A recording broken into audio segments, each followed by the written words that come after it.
My name is Alex. I'm a pet portrait and animal artist specialising in acrylic paints. For today's video, I wanted to share with you my process for making products for my small art business. So these are products to go onto my Etsy shop and my website. So I don't really have a great deal of products on there at the moment, and I'm looking to grow this slowly over time. At the moment I have my painting commissions and my greeting cards. I'm also finishing off a commission this week. That's behind me here. It's a 16 by 20 inch stretched canvas, and they've also ordered a frame. I've had quite a lot of people asking me where I get my frames from, so I use two places. The first one is Jackson's Art and the second one is Etsy. I'll show you the ones that I use. So the lady that's ordered this portrait has asked for a black float frame, so here it is. This is actually one that I've ordered from Etsy, and it's from a lady called Susie. I'll link her shop down below, and yeah, she's brilliant. I've ordered quite a lot of frames from her. Started ordering them in December, I think. Anyway, yeah, they're always really great quality, and the service is really good. Shipping's really fast, and yeah, I'm just very, very happy. So she did actually reach out to me and ask me if I would mention her in one of my videos. So her name is Susie, and I think her shop is called Susie Kedge Art. But anyways, I'll link it down below and you can go and take a look. So there is the painting in the frame. So the three frame colours that I offer are black, white and natural. So I'll show you the white. So there it is in the white frame. I definitely think that the black frame looks better with this painting. And the other frame colour I offer is this natural wood. I don't believe this is coated, so you could probably paint it in any colour that you wanted to. So I offer frames for all my different sizes of stretched canvas. I use standard canvas sizes so that it's easier to find the frames. So yeah, I thought now I would show you the painting that I'm going to make some products from today. So it's this one. I'm not sure what breed of dog this is. If anybody knows, then let me know. Yeah, the first thing I have done is photograph it, and for this I just use my iPhone. I've got an iPhone 15, so it's got a really good camera on it. And because I am shrinking this painting down, so making things like greeting cards, I don't think I need a better camera than an iPhone, because that seems to be doing a good job basically. So the quality of the printing has been really, really great. I think if you were doing small paintings and wanting to blow these up into bigger size prints, then you may want to invest in a camera. But for what I'm doing, I found my iPhone just does a great job. I'm going to start off by showing you where I get my greeting cards from. So I could probably do a whole separate video on how I photograph my paintings and then edit these photos and put them into my greeting card template. But for this video, it's going to make it too long. So I've already done this part, and here is the greeting card artwork that I'm going to use. I've cropped the ears off slightly, but I think this works well. I don't print any of my cards at home at the moment, so I outsource my printing to a website called printed.com. I'll link it down below. I've used them for a while now, and I'm really happy with the quality of their printing and the speed of their delivery. So today I'll be using them again to print the greeting cards of Cooper, and I'm also going to make a bookmark from this same design too, so I thought I would show you. I've now gone to printed.com and I've just selected the section for greeting cards. I'm filling out the options that I want, so I've gone for the standard card and then long edge fold and I'm now choosing my size. There's a variety of different sizes you can see on my screen now. I want the square shape. I try and keep the shape standardized for all my greeting cards. I think it looks nice to have them all the same.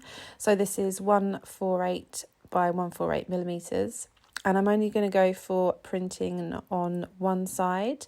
So there's not going to be any messages inside my card. It's just going to be on the front and on the back. So this is just one-sided printing. You get the option to select envelopes as well. So I've gone for craft envelopes.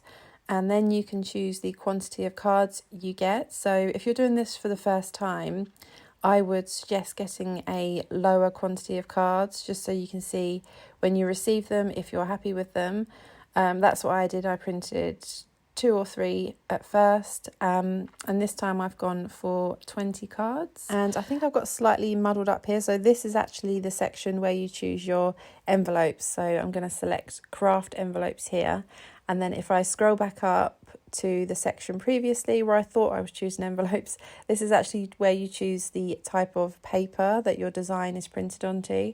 So I don't want this to be craft paper. I'm going to change this to the Tintoretto gesso paper, and I'm going to go for the 250 GSM, I believe.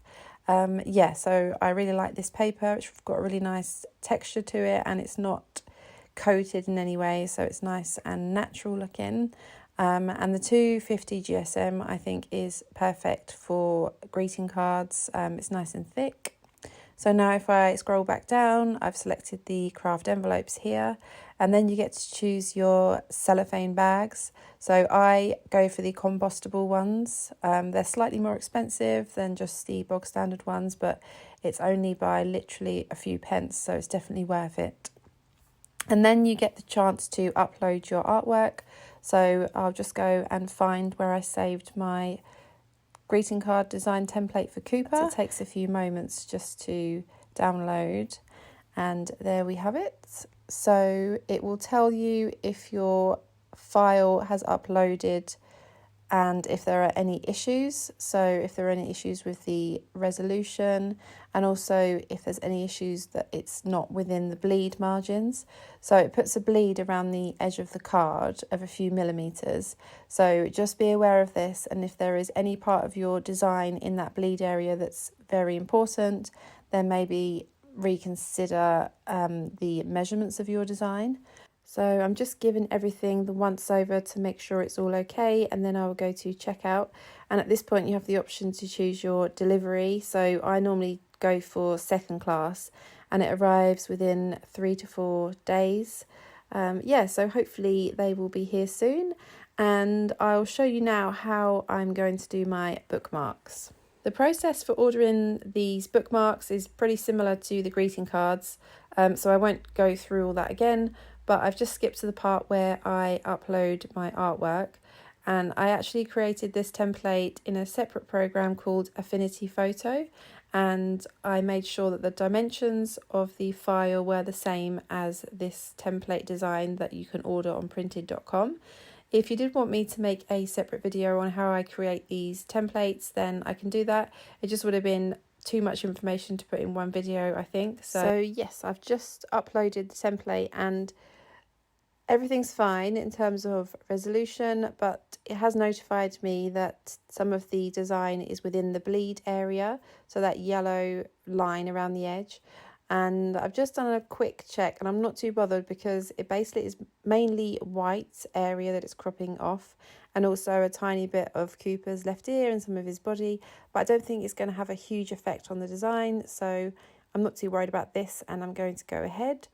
I'm going to start off by ordering 10 bookmarks. This is the first time that I've made these, so I'm going to see A, how they turn out when they're printed, and also B, how popular they are in my shop.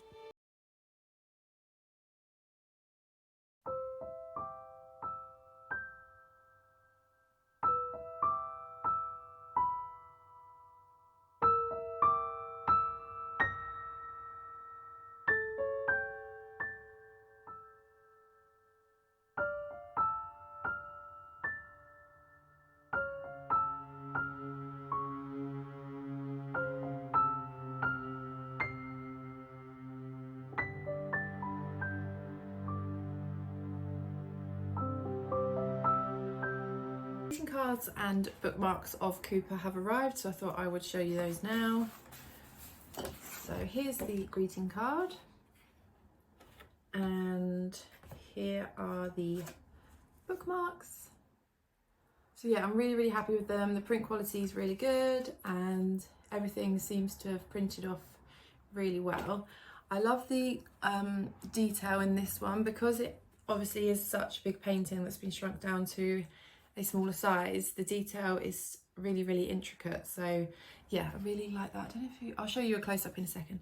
So for these bookmarks, I have ordered a single hole punch so I can make holes there, and I've also ordered a tassel to go in it. I've ordered an army green colour, so hopefully they'll look nice. So I'll make those up in the next couple of days when that arrives from Amazon. But for now, I'm going to make up the greeting cards and put them into their sleeves. Yeah, so here's a close-up of the bookmark and the card.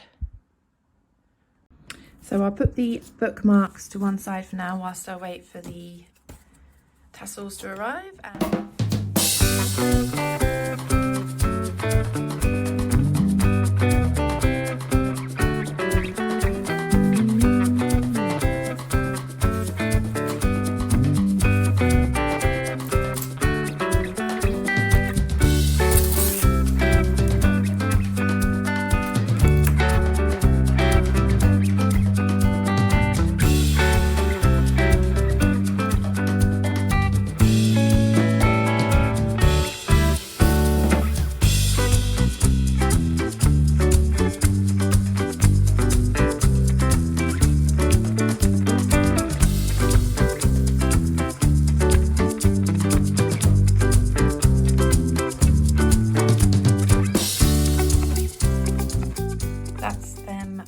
In their sleeves. I've ordered 20 of these. I don't order loads to begin with, just in case they're not a popular design. So yeah, that's 20 there, and then I've left one unpacked because I'm going to photograph it now. So I've got some photos to put onto my website and Etsy, and I'll show you how I do that.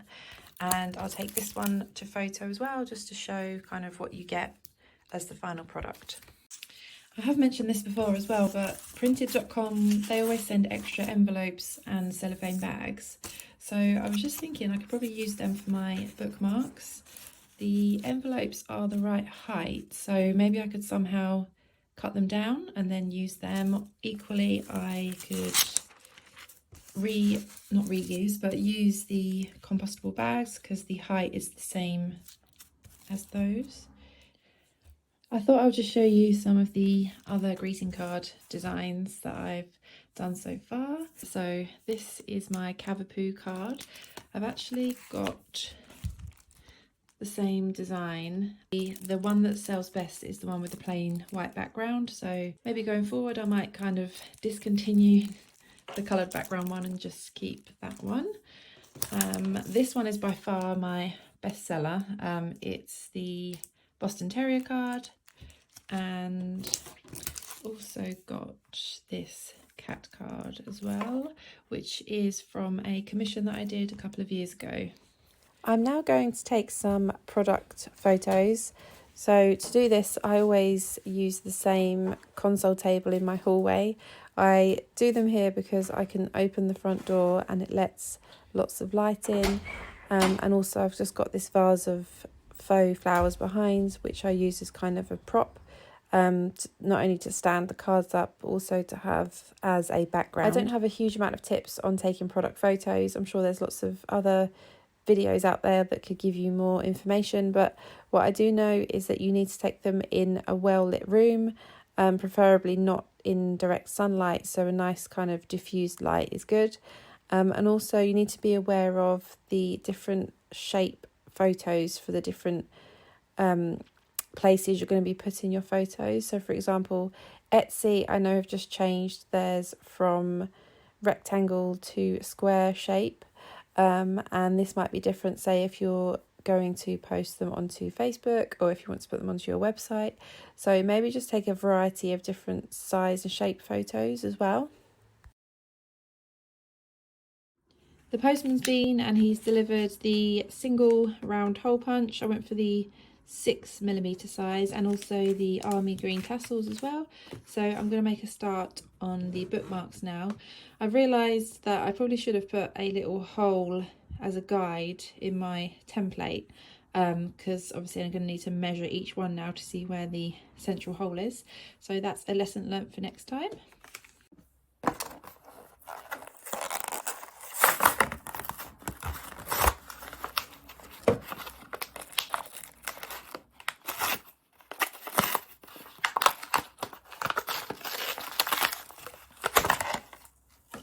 Do a little test first, which I think is a good idea.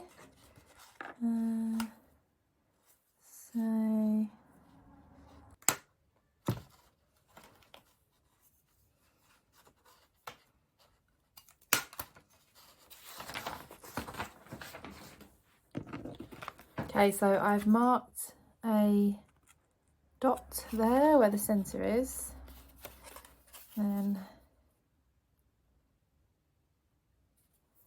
okay, push that through.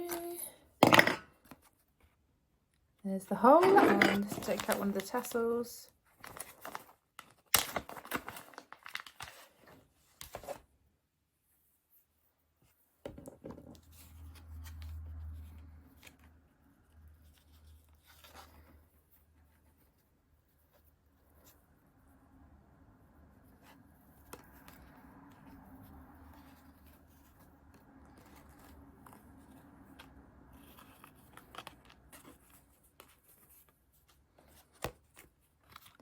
There we go. Yeah, I like that. That looks cute. So for packaging, I've put the bookmark inside this envelope, and I think I'm just going to cut it and then flap it over and put a sticker on, and I'll see what that looks like. Okay, there's the package. I think that looks quite nice with the sticker on. Yeah, I think that's going to work quite well. And actually the other half of the envelope I think I could probably use for another one. So I could fold that over and then put a sticker on there. So then I could have 2 packages from one envelope.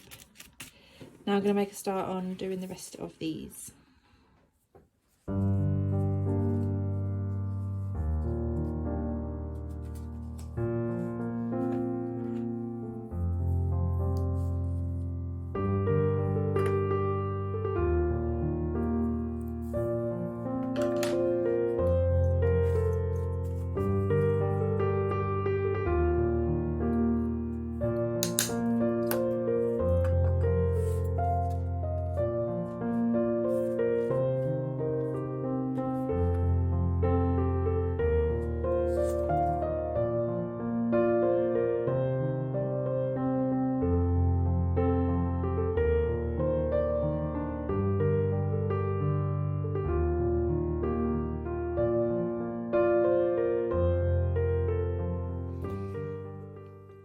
I'm photographing the bookmarks for my Etsy and website. So I've just got this old book out, Captain Cook's Voyage, and I'm just, yeah, I've got my light shining on it, so I'm trying to get some good lighting because it's quite overcast and grey outside today, so natural light is not going to work.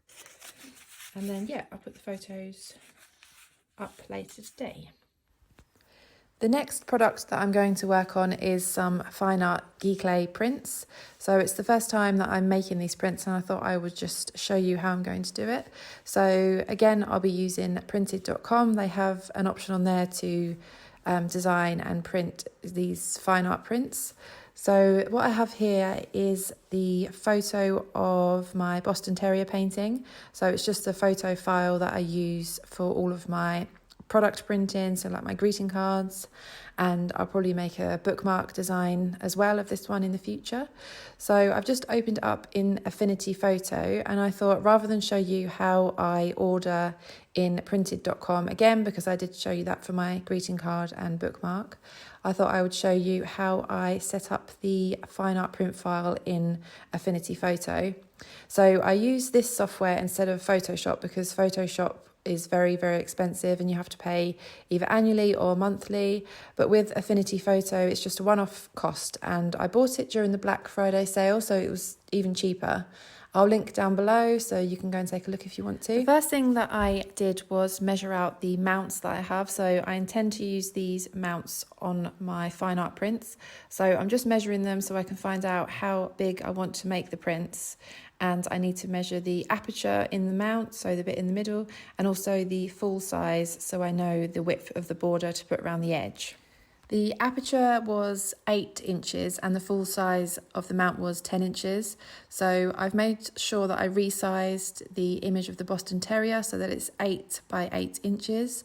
And then I put a border around the edge of 2 inches. So hopefully when they're printed off, that means I'll put the mount on top and all the coloured area will be inside the aperture. If you look at my screen, when you go to resize an image, these black boxes will pop up with white numbers inside, and that tells you how big the image is, and you can measure in any different kind of measurement. So you could use inches, centimeters, millimeters, pixels, but because I measured my mounts in inches, that's what I'm going to choose. So I'm trying to get to 8 inches here, and it doesn't really matter if it's a couple of decimal points out for this, because I do have a coloured area around the Boston Terrier, and I don't really mind if that, like a little bit of that, is chopped off. And also don't forget that printed.com does put a bleed area of around 3 millimeters around your image, so take that into consideration. And I'm now using the alignment tool to make sure that the image is in the center of the white square. So this is at the top right of your screen, and you want to align it centrally, so align it at the top and at the bottom, and that should put it exactly in the middle. And then I think it's good to go. So I'll just export the file. I normally export it as either a PDF or a PNG file. Export that and save it, and then I will use this file when I go to order the prints in printed.com. I've just popped onto printed.com and I'm just going to enter all the details in that I want to for the making up the prints. They won't arrive before the end of this video because I'm probably going to finish this video here. I think it's going to be quite a long one, but I will show them in my next one if you're interested. And yeah, I hope you've enjoyed watching this video. I hope it's been useful to you in some way. If you've got any tips for me, then please leave them down below, or suggestions or anything like that. And yeah, thanks so much for watching if you've made it to this point, and I hope to see you in my next one. Have a lovely day. Bye bye.